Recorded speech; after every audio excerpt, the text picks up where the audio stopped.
going to start with a poem which was in Tears in the Fence, summer 2017, one of the two first poems that David accepted from me. And it requires two voices because there are two things going on in it, which occur in each line, so I hope you can make sense of that. 77 Steps. In memory of my mother and of my classics teacher, E.M. Smiley, who walked into the sea at Walcott in 1976. 1. Outward, inward. 10 steps between blackbird, warbles and fizzes. Counting 7 times, cow parsley, white drops of rain. To arrive, grassy ride to small meadow at the gates of Hades. Tender oak twig falls. Under hollies, sharp, dark. Powerful scent. Snaking barkless necks, large, partially dead oak. The ancient guardian remains. Translucent oak leaves. My Sybil, Julian's divine love. Chiff-chaff song. In the knapsack at my back. Nettles, docks, wren sings. No drums, brass, quiet behind me. Oak tassel flower. Descending to the broken gate. Hawthorns, old hedge. Rusty ironwork sagging. Stitchwork, white stars. Beyond the portal yawns. Ivy on oak trunk. Small bats fly past me. Ancient oak log sinking.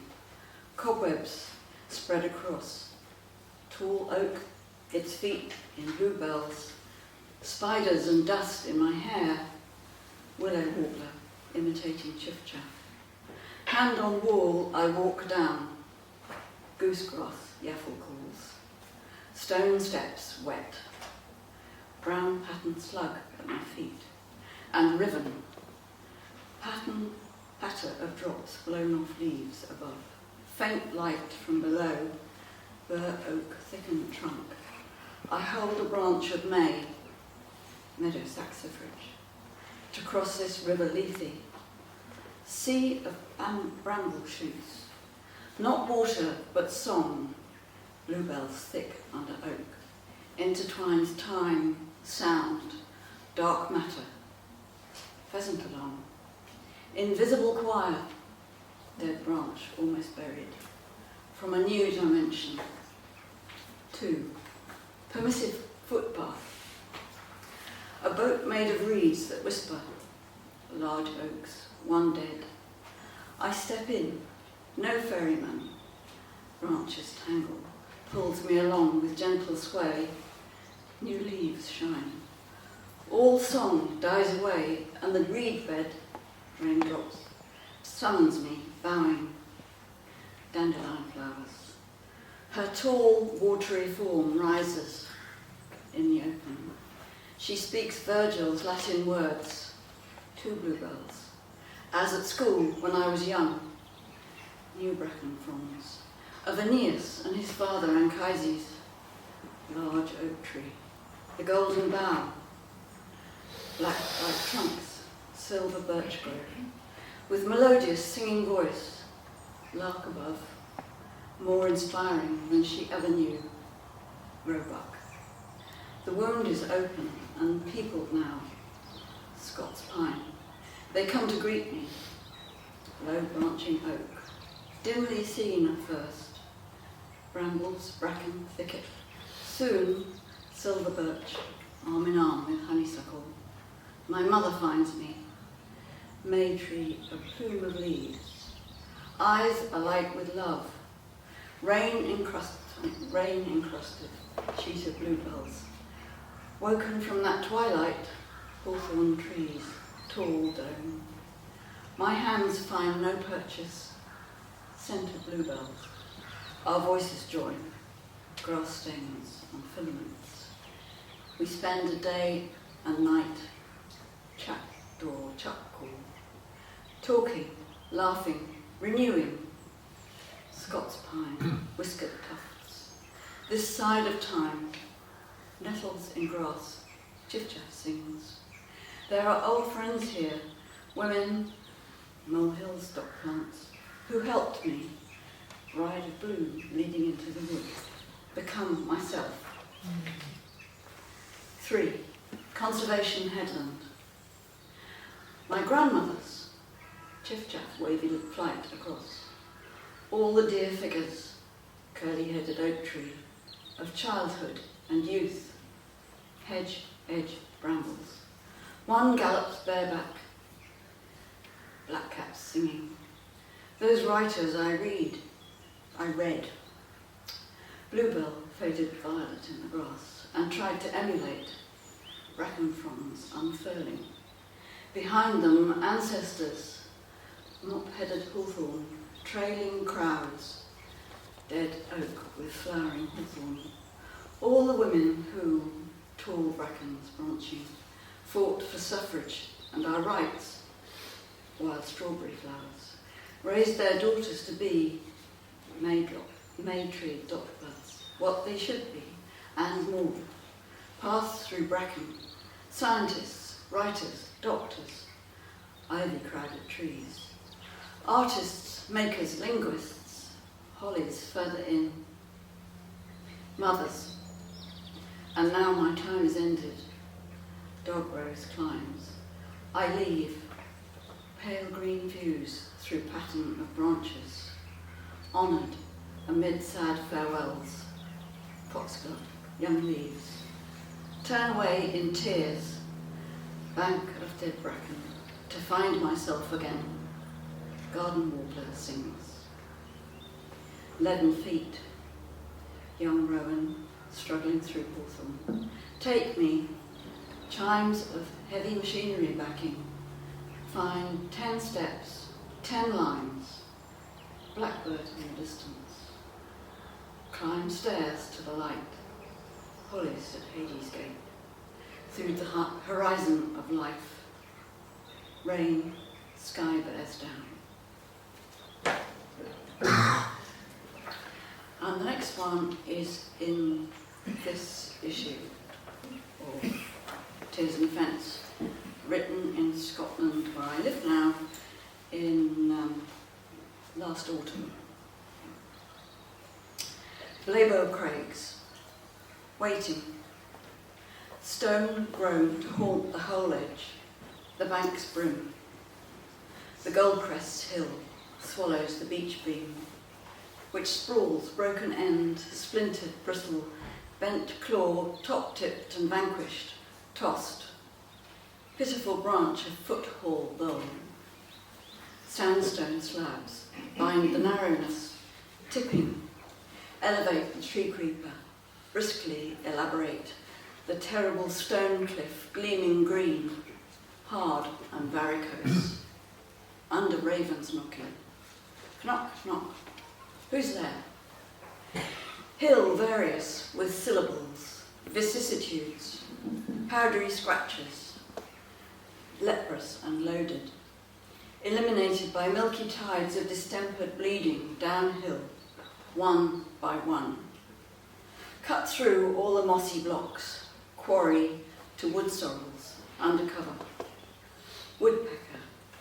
Climb down to shadow lichens, limed green to black.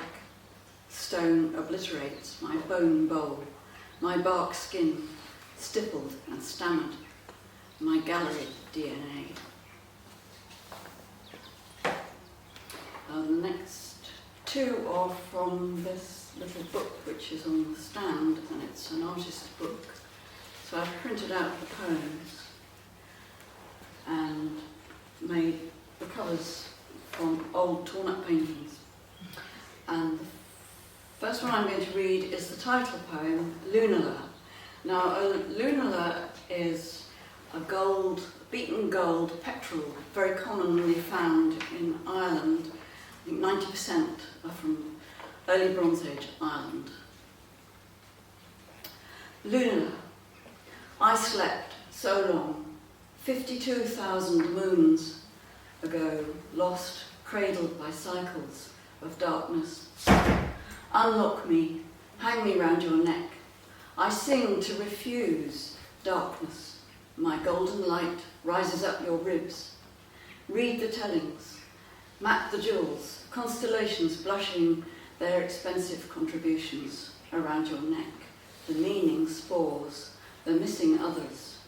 Hang me on your chest and you are dressed. Drink the huddled lust pushing up against you, your perfected bones growing in the narrowest sun. Soak up the fractals, swallow this spilling moon that rolls down the sacred hill, playing with your warm dust. Come forth as zest, biting, splintering, pattern your skin, spring from the bog, in the wilderness, search solutions. Gust against the planner, the consultant. Unzip my gifts, beat your building heart against my pectoral gold. Disrupt, hold your poise for the commended place, the funded, empathetic attention. This one is also Irish in origin, from the story of Oisin, who was born as a deer because his mother was turned into a deer when she was pregnant by a dark druid. This is Irish Iron Age mythology. And then he spent 300 years on Tir nan Og, the land of youth, but he wanted to come back to Ireland. And when he came back, he did what he'd been told not to and put his foot on the ground and instantly aged 300 years and dust, turned into dust. But this is a letter to him. Oisin, as if, dear boy, why do I prefer to remember, as if listening for hounds, in mosses so thick as would sink, shaken off like a game of men, unlistening in thickets, you breathe towards what? With ears conducted, antlers, as if hearing, tenderness of deer, as if inclusive, to trees, as if soulmates. In the stillness, weave the edge of darkness, work foxglove footnotes in the singing wood, the rain rustling, ringing, slips spontaneous, closer memory tricks in the stillness. Closer memory tricks, untethered. As if slow, boy, start slowly, as I begin inwards, as if names softly land, asking you to come close, called, which surround at first, I like to think, of you, preserving wonder, look everywhere, do doubtless, be nature, cleared out, heart studying, forgiven, forgotten, the numbered memory lost, returned again, as if I rot away, buried deep. Got time for one? I think we've just about had our 15 minutes. An ekphrastic poem, which I don't normally do, another animal. A snake, for Andrew Cranston, after D.H. Lawrence. A snake is fabulous to imagine in a Scottish city, a tilt of wild from a water trough in a school book.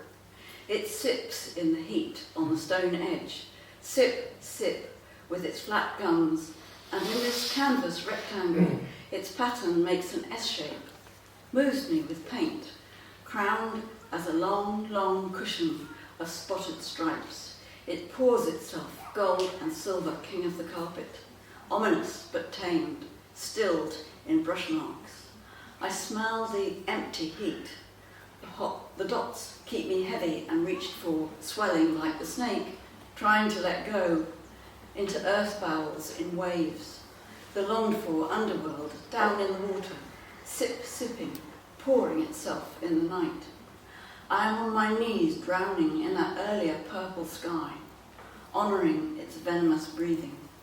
I might catch it, hold it in my mind like an egg waiting to hatch, slide into its lordly line until I believe it may come back.